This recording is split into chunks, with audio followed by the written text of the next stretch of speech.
All right, man, college football playoff. They announced all the teams that was going to be in it, okay? Now, I have not paid as close attention to college football this year as I have in past years.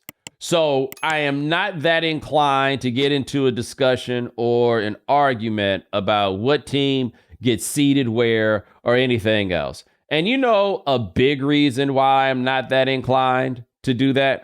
Because I'm not arguing about no team that lost to Vanderbilt. I'm not arguing about no team that lost no 3 games. I'm not arguing about no team that like 2 weeks ago lost to a team that was under 500 and lost like definitively to a team that was under 500. Okay? I'm not getting into it. I refuse. All right. What I am going to do is tell you something that I've been trying to tell y'all for the longest, and something that becomes even more clear as you add more teams to the playoff. There is no good way to determine a champion in college football. It is mechanically not possible. It's nobody's fault. It's not something that anybody is ever going to be able to solve. And in fact, they have actually made it more difficult because of these consolidations of conferences, because what that did was that created a greater level of variance when you start looking at the calendars and schedules that every team has played. So you used to have at least some reasonable idea that, okay, we had 2 teams that played in the same conference. One of them is 6-2 in the conference. One of them is 7-1. Okay, I got a general idea about what that means between those teams. If they're in the same division, not in the same division, or whatever it is. But once you start making these conferences 18 teams or whatever it is, it's very easy to wind up with teams, if for no other reason, or another thing that we talk about here, it's very, very easy to have teams that go through these seasons without having to play a soul. And that is not that easy for you to do within those smaller conferences, because it's much more of a round robin type of situation and everybody just about gets to play everybody. So what this committee is being asked to do is to go across the board and come up with all of these comparisons with very few things to anchor around, like with very little commonality, to give you what I think is truly necessary to try separating out teams from 1 to 12, okay? The other point that I make in this that I think is very, very important is that as you start getting closer there, the differences between the teams become smaller and smaller and become more and more negligible, which of course then makes it even more and more difficult to tell the difference between what team is better than the other. And when the difference between 12 and 13 is the difference between who gets to go to a playoff and who doesn't, you're always going to be able to make a point in either direction. Now, the argument that you're always going to be able to make a point in either direction has been a selling point of college football, because arguing is a thing that people have enjoyed doing since the beginning of time. Okay, but now you're just not really going to be able to come to no good answer, no matter how it spins, no matter how it goes. You're not going to be able to do that. What everybody is left with doing is some general assumptions about conference strength, which often makes sense, right? We generally assume that the SEC is a stronger conference than all of these other conferences, right? That for most of the last 20 years or so, that has been the case. The difficulty, though, in doing that now is what SEC means is completely different, because you don't know who whom is going to play, who are the games they're going to have, and everything else. The best argument that you can make about teams outside of the SEC is that even though they may have great records, and let's say, hey, one of them even managed to pop up and win a game against a really good SEC team, let's just throw it out there and say that happens. The argument against them is, would they be able to play week in and week out if they were in the SEC? Most people would make the argument, probably not. And there's something fair to be said about that. I'll just throw this out here. This is an argument that people have made about teams and conferences like the Big 12, for example. In the last 15 years, the SEC has taken on 4 teams from the Big 12. Texas A&M came in their first year and went 10-2 in the conference and won a game at Alabama against an Alabama team that won a national championship and then went on to win the Cotton Bowl that year in their first year in the conference. I would also like to point out that Missouri, upon entering the conference, managed to go to the SEC championship game in back-to-back seasons shortly after they arrived in the conference. This year, Texas got to the SEC championship game playing in this conference. And Oklahoma, while they had a disappointing season, certainly won a game against Alabama after playing all these games in the SEC, right? What I'm saying is the gap between the SEC and everybody else actually isn't quite as big as is advertised. So even that metric that you probably want to lean on in order to try to make these decisions, you probably shouldn't even lean on that as well as you had.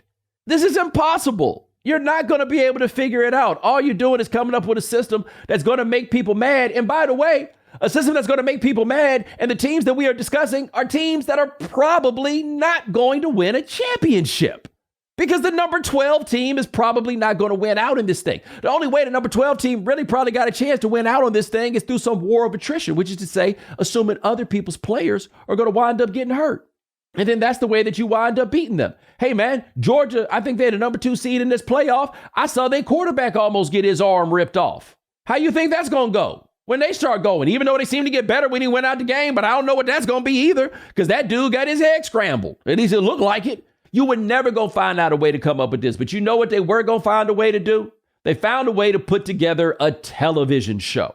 And the sooner you start treating this playoff like a television show, treat it like the Maui Invitational or any other made for television event, and then you will have a better appreciation for what this playoff happens to be. They like, hey, we got some holes in this calendar, but we could do some bigger numbers because that's the whole thing about these bowl games. Why do we have all these bowl games? Because people watch them on television. They are television shows.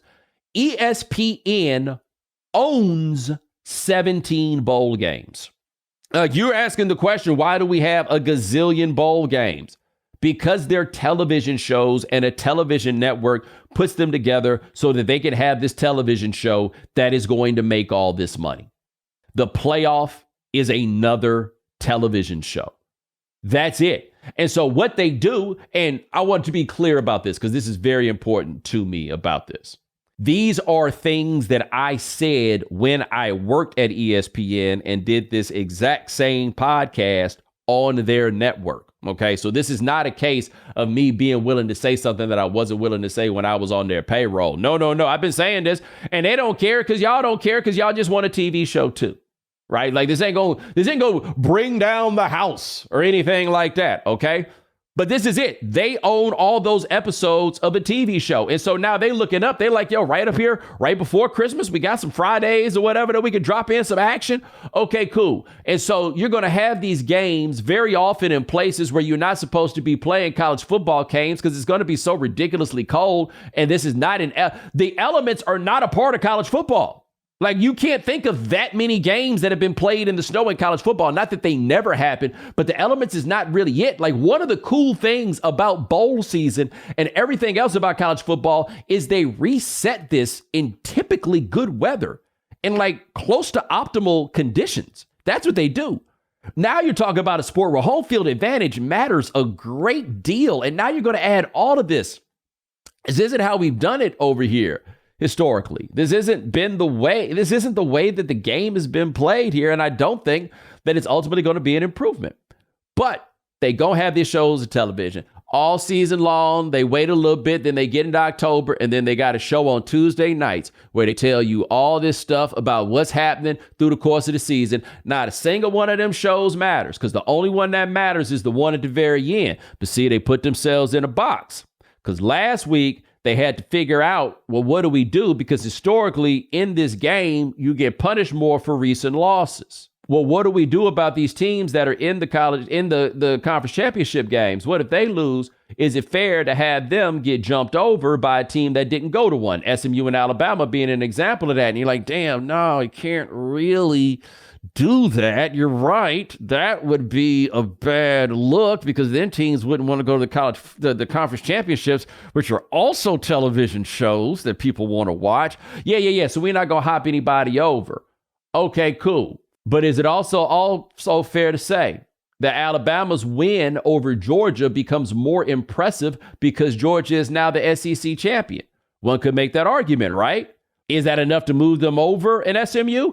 I don't know. But the idea that this is all static implies that everything else surrounding those teams is also static. And that's not the case, because the logic that you use to make these decisions in college football involves a lot of transitivity. Right. You understand what I'm saying here? There's no good way to do this. It can't be done. So you wind up trotting Ward Manuel out there, who is black, by the way. I didn't realize that. Don't get me wrong. He's from New Orleans and looked like it. So, you know. But anyway, he black. Had no idea. They sent his black ass out there to try to explain the inexplicable. That's a tough game, homie. Speaking of a tough game, it looked like it's time for Marcus Freeman, he the head coach at Notre Dame, to come home. And I don't know what's Sean, like, he got an NIL deal with Kiwi. Oh my God. Like, it looked like he was in there signing letters, like signing, like offer letters. And instead of putting the stamp in the ink pad, he just put the stamp right here on his forehead. And then he was bringing it down. Like, that's what he looked like. They go fresh ink, Yes. Oh my God. He was gleaming. Like, I was so lost as that I would be recruiting against Notre Dame with that. Like, look, even the coach can't get a good haircut. You really want to go there? But they going to be playing on the TV show. They going to be going against Indiana. That's going to be a game. I will give the committee credit for this. They didn't put Alabama in because the TV show really would have preferred Alabama because this game is sold on brands. They didn't do that. I guess there's some honorability. I guess there's some nobility in that. I don't know.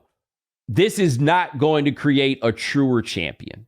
And I have said that many times, and maybe another day I'll talk about it because I've gone on for too long. But people need to understand that a tournament is not the only way to come up with a champion. There are many, many ways to figure out who a champion is. And this sport had its own way. First, it was through pretty much strictly through polls. And then they used these polls and everything else to put together a championship game. And the championship game was interesting because you said it was a championship game, and that gives it the stakes. And then we'll watch it. It's not going to be better by this bracket. In fact, what we're going to have with this bracket is teams who the farther they go are going to be more beat down, and we don't see the teams as close to their best versions of themselves. That is what we're going to have. The champion is actually probably going to be more random and less tied to what happened in the regular season because you're adding more observations into the sample. This is not good. This is not a win for anybody except the people who make money off television shows. They are going to be the winners. Now, the last thing I will say to you about television shows is every year we wind up, it seems like new bowls, but they not new bowls. It's just the bowl got a new sponsor, and nobody loves sponsoring a bowl like some people you've never heard of. Sean, can we put up here the ReliaQuest Bowl in Tampa? And what does that hashtag say? Is football in paradise or something? Yep. Hashtag football in paradise.